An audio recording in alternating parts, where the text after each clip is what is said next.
आज जेठ 19 नेपालको इतिहासको सबैभन्दा रहस्यमय र दुःखद दिन दरबार हत्याकाण्ड भएको 25 वर्ष पुरा भयो। अझ रोचक कुरा के छ भने म स्वयं जन्मिनुभन्दा करिब 2 महिना अगाडिको यो घटना भएको थियो।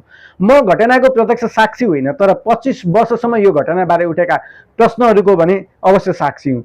आधिकारिक रूपमा हामीलाई भनियो युवराज दिपेन्द्रले गोली चलाए, राजा वीरेन्द्र सहित राजपरिवारका सदस्यहरूको हत्या भयो। तर 25 वर्ष बित्दा पनि किन लाखौं नेपाली पूर्ण रूपमा विश्वस्त हुन सकेका छैनन्? किन आज पनि दरबार हत्याकाण्ड नेपालको सबैभन्दा ठूलो रहस्यको रूपमा जीवित छ?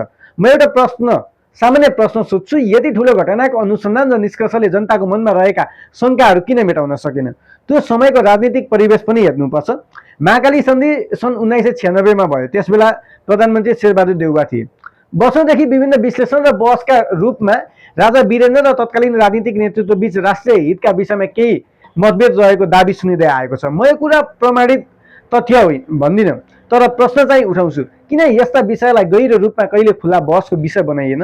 अर्को कुरा, 25 वर्षदेखि सबैभन्दा धेरै शंका राजा ज्ञानेन्द्रतर्फ मोडियो। तर म व्यक्तिगत रूपमा त्यही प्रश्न गर्छु, यदि सबै कुरा त्यति नै स्पष्ट थियो भने किन आजसम्म पनि जनतामा यति धेरै अन्यल, शंका र बहस जीवित छन्?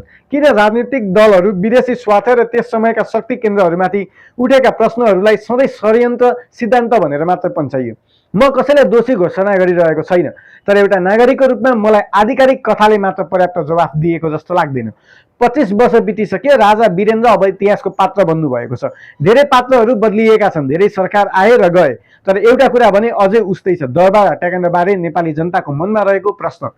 सायद सत्य जे भए पनि राष्ट्रले सत्यसँग सामना गर्न सक्नुपर्छ, किनकि इतिहासमा सबैभन्दा खतरनाक कुरा घटना होइन, घटनाभन्दा ठूलो बन्ने अनुत्तरित प्रश्नहरू हुन्। तपाईलाई के लाग्छ? के दरबार हत्याकाण्डको सम्पूर्ण सत्य नेपाली जनताले थाहा पाएका छन् त? कि अझै केही कुराहरू इतिहासको अँध्यारो कुनामा लुकेका छन्? कमेन्टमा आफ्नो विचार लेख्नुहोस्। धन्यवाद।